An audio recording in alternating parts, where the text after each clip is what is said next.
Hey everybody, Tim here with today's episode of Star Trek Deep Space Nine, Season 3, Episode 13, Life Support.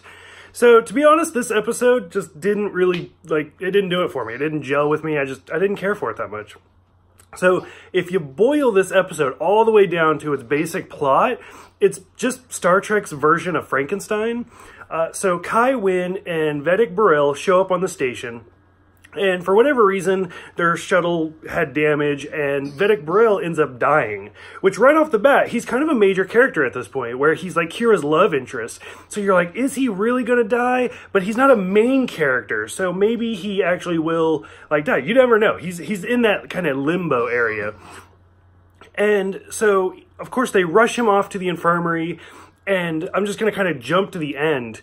As he's dying, Kai Wynn has to do some negotiations between the Cardassians and the Bajorans that Vedic Burrell has been doing for months. So he's kind of the main, treaty negotiator at this point, and she does not want him to die, because if he does, they could lose the treaty. And so throughout the episode, Bashir is just jumping through hoops, trying to do all that he can to get Burrell to survive. Because at first, to get his brain jump started, he uses this flood of radiation or whatever, and it makes his brain wake up, so he's alive again. But then his organs start shutting down, so he gives him this injection, and his organs come back. But because his organs come back, then his brain shuts down again, and he ends up having to replace half of his brain with a robot brain, positronic. There we go. Kind of like Data.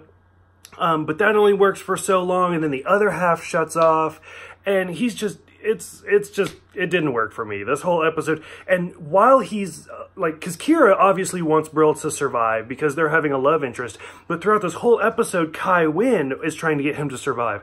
And the second they're done with the treaty, she's like, okay, it's time to let him go.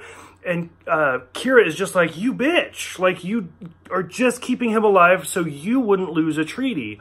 And Bashir's like, it does work that way, but no, it is time. I can't do anything else. So, I mean, overall, it's an interesting episode. I just felt like it could have been done a little bit better. The subplot's kind of interesting. The subplot's all about Jake and Nog. And Jake has a date, and he gets a double date for Nog, and Nog just is being a Ferengi, and he's talking to these women like they're slaves, and cut my food for me, and do this, and they have this big fight.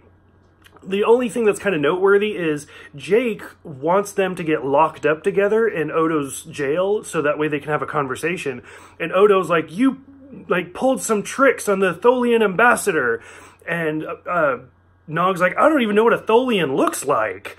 And it's kind of a shout out to the original series, the Tholian Web, where we actually saw Tholian in that episode, and we don't see them again until Enterprise. So I kind of like that. That was a nice little shout out.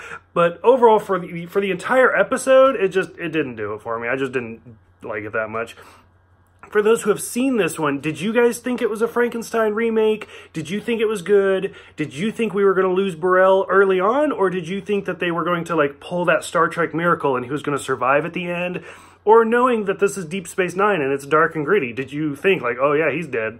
So go ahead, let me know in the comments below. Thank you guys for everything. Thank you guys for all the subscriptions and the likes and the comments and the messages. You guys are all amazing. I will see you guys next time for Heart of Stone.